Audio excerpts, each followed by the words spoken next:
ఉంది. ఊళ్ళో వాళ్ళందరూ కలిసి వేసారండి. ఓకే. ఆమె ఏమన్నదో విన్నారా అమ్మ?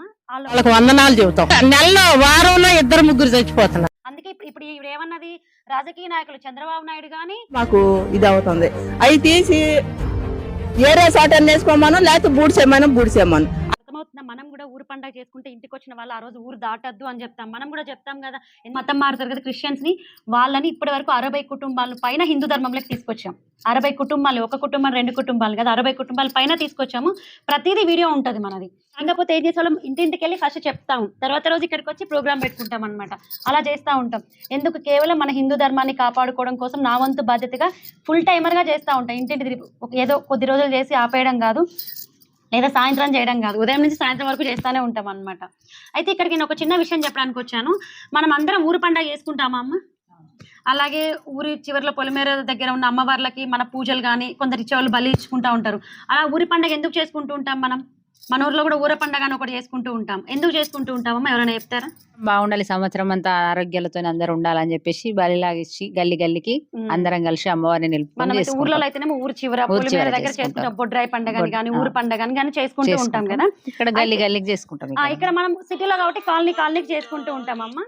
అయితే దీని గురించి ఒక క్రిస్టియన్ ఏమన్నది ఒకసారి వినిపిస్తాను, వినండి. విన్న తర్వాత నా మాటల్లో మీకు చెప్తాను.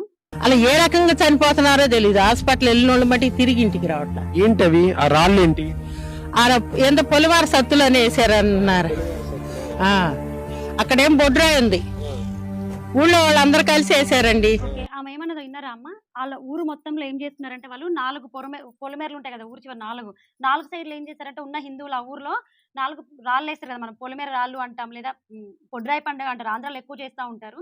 అయితే ఆ బొడ్రాయి పండుగ చేసుకున్న తర్వాత అక్కడ ఉన్న క్రిస్టియన్స్ ఏమైపోతున్నారంట, వారానికి 2 చచ్చిపోతున్నారంట. ఈ మాకు తెలియని విషయం ఏంటంటే, ఎందుకు చచ్చిపోతున్నారో మీకు అర్థమవుతుందా? వాళ్ళు హిందువులు పండుగ చేసుకుంటారు, పూజ చేసుకుంటున్నారు. హిందువులు పూజ చేసుకుంటే క్రిస్టియన్స్ ఎలా చనిపోతారు? నిజంగా చనిపోతున్నారు. ఎందుకు చెప్పాలా? వాళ్ళ తాత ముత్తాతల దేవుళ్ళను వాళ్ళు మర్చిపోయారు. అమ్మవారిని వాళ్ళు ఒకప్పుడు కొలిసేటోళ్ళు, ఇప్పుడు కొలవట్లేదు కాబట్టి వాళ్ళు చనిపోతున్నారు. వాళ్ళ పాపం వల్ల వాళ్ళు చనిపోతున్నారు.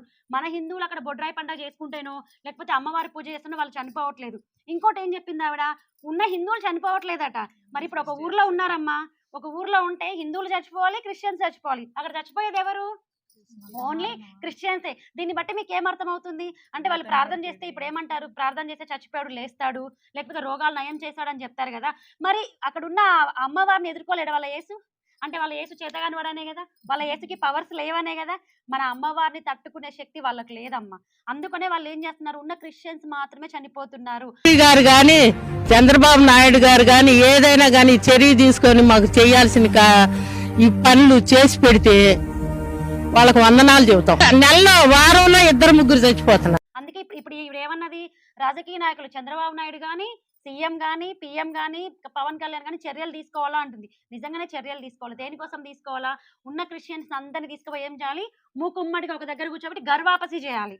గర్వాపసి అంటే తెలుసు కదా, తిరిగి హిందుత్వంలోకి తీసుకురావాలి. తిరిగి హిందుత్వంలోకి తీసుకొచ్చినప్పుడే అలా ఊర్లో ఏమైపోతాయి, ఆ ఊర్లో ఉన్న చావులు ఆగిపోతాయి.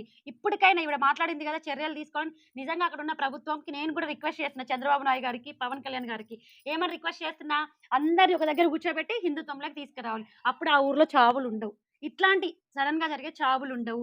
మనం పూజలు చేసుకొని మనం పండగలు జరుపుకుంటే క్రిస్టియన్ చనిపోవడం ఏంటి? వీళ్ళ ప్లాన్ ఏంటో తెలుసా మీకు?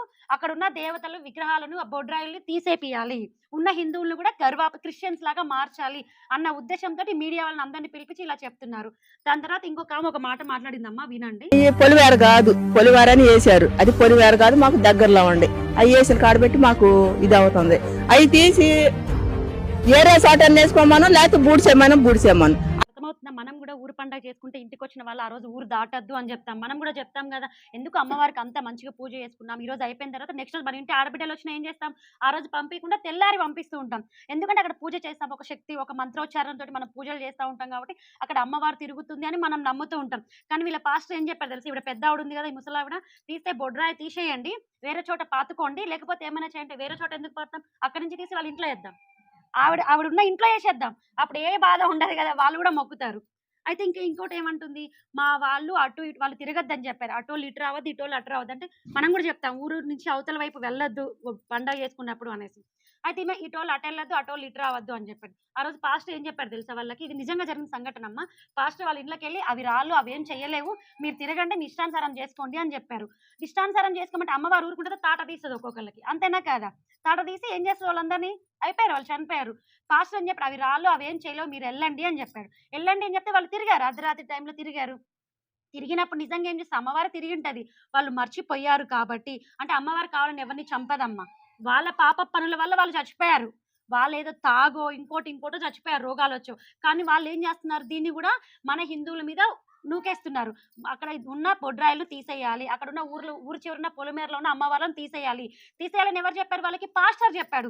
అవి సైతాన్లు, అవి రాళ్ళు, అవి తీసేస్తే మీరు బాగుంటారు అనేసి. ఇప్పుడు అంతమంది ఉన్న హిందువులు ఉన్న దాంట్లో మన హిందువుల పండుగలు చేసుకుంటే వాళ్ళకి ఏం నొప్పి చెప్పండి? వాళ్ళు ప్రార్థన చేసుకుంటే మనం ఏమైనా అర్థం చెప్తున్నా? ఆ ఊర్లో చర్చ్ ఉంది, చర్చ్ కూడా ఉంటే మనకు అవి శని, అవి ఉంటే దరిద్రం అని మనం కూడా చర్చ్ బాలగొట్టాలి కదా.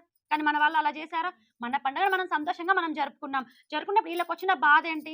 అవి రాళ్ళు అని చెప్పారు, వాళ్ళు వెళ్ళారు, చచ్చిపోయారు. మరి హిందువులకి ఎందుకు ఏం జరగలేదు అక్కడ? ఎందుకంటే హిందువులకి మన అమ్మవారు రక్షణగా ఉంటుంది అక్కడ. ఎందుకంటే మనం అమ్మ తల్లి మాతగా కొలుస్తూ ఉంటాం కాబట్టి. ఇప్పుడు మీరు ఉన్నారమ్మ ఇక్కడ, ఆండలమ్మ తల్లిని మీరు కొలుస్తున్నారు, ఎందుకు కొలుస్తున్నారు? మీకు రక్షణగా ఉంటుంది, మీకు రక్షణ కవచంగా మిమ్మల్ని దీవిస్తుంది కాబట్టి మీరు కొలుస్తున్నారు. అలాగే మరి వాళ్ళు ప్రార్థన చేసుకుంటే వాళ్ళు యేసు కాపాడాలి కదా, మరి ఎందుకు కాపాడలేకపోయారు? అంటే అమ్మవారికి భయపడ్డా? అంటే యేసుకు మహిమలు లేవా? వాళ్ళంతటా వాళ్ళే ఒప్పుకుంటున్నారు, మా క్రిస్టియన్సే చచ్చిపోతున్నారు, హిందువులకి ఏం అవ్వట్లేదంటే హిందువులకి అమ్మవారు సాక్షాత్తు అమ్మవారు ఏం చేస్తుంది, వాళ్ళని రక్షిస్తుంది. మీకేమీ మీకు ఎందుకు అవుతుందని నేనేం చెప్తున్నా అంటే, దయచేసి మీరందరూ తిరిగి హిందువుల్లోకి రండి.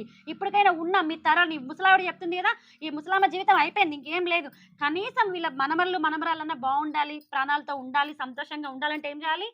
తిరిగి వాళ్ళ తాత ముత్తాతలు ఎవరినైతే కొలుస్తున్నారో, ఏ అమ్మవారినైతే కొలుస్తున్నారో, ఏ దేవుడినైతే పూజిస్తున్నారో, ఆ తిరిగి వచ్చినప్పుడే ఆ ఊరు బాగుంటది, ఆ ఊర్లో ఉన్న క్రిస్టియన్స్ బాగుంటారండి. తిరిగి క్రిస్టియన్స్ అందరు ఏమవ్వాలి?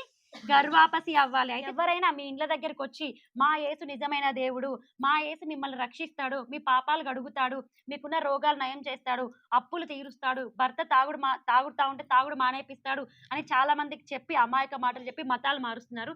దయచేసి మీ దగ్గరకు వచ్చి తరిమి కొట్టండి, ఇబ్బంది లేదు. చాలా మంది కొడుతున్నారు, కల్లాపు చల్లుతున్నారు, పసుపు నీళ్ళు పోస్తున్నారు, బొట్లు పెట్టి పంపిస్తున్నారు. మీ దగ్గరికి కూడా వచ్చి దయచేసి బొట్టు పెట్టి జై శ్రీరామ్ అనండి, ఏమనాల్సిన అవసరం లేదు. సరేనమ్మా? సరే, ఇంత చక్కగా విన్నందుకు, ఇక్కడ ఇంత చక్కగా భజనలో పాల్గొన్నందుకు మీకు అందరికీ పేరు పేరున ధన్యవాదాలండి. జై శ్రీరామ్.